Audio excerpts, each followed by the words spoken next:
அங்கே நம்ம சேப்பங்கிழங்கு வறுவல் பார்ப்போம். ஃபஸ்ட்டு சேப்பக்கிழங்கு ஒரு கிண்ணத்தில் நல்லா வேக வச்சு எடுத்துப்போம். எல்லாம் வேக வச்சு எடுத்தாச்சு. இப்போ எல்லாம் தோல் உரித்து எடுத்துப்போம்.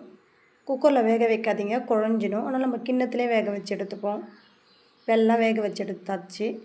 இப்போ எல்லாத்தையும் ஆறின பிறகு தோல் உரித்து எடுத்துப்போம்.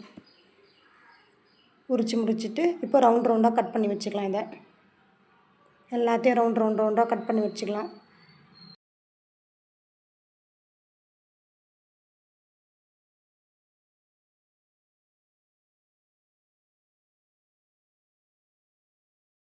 இப்போ எல்லாத்தையும் கட் பண்ணி வச்சாச்சு. இப்போ ஒரு பேனில் ஒரு 2 ஸ்பூன் எண்ணெய் ஊற்றிட்டு கடுகு, கருவேப்பிலை, பச்சை மிளகாய் எல்லாம் போட்டு நல்லா பொரியட்டும். பொரிஞ்ச பிறகு ரெட் சில்லி பவுடர், தனி மிளகாய் தூள் இருக்குது பார்த்திங்களா, அது ஒரு ஸ்பூன் போட்டுக்கோங்க. மஞ்சத்தூள் 1 ஸ்பூனு எல்லாம் போட்டு அந்த மசாலா கொஞ்சம் பச்சை ஸ்மெல் போனோம்னா நல்லா ஸ்பூனை வச்சு நல்லா கலரி விட்டுக்குங்க. இப்போ நம்ம கட் பண்ணி வச்ச சேப்பங்கிழங்கு எல்லாத்தையும் போட்டுடலாம்.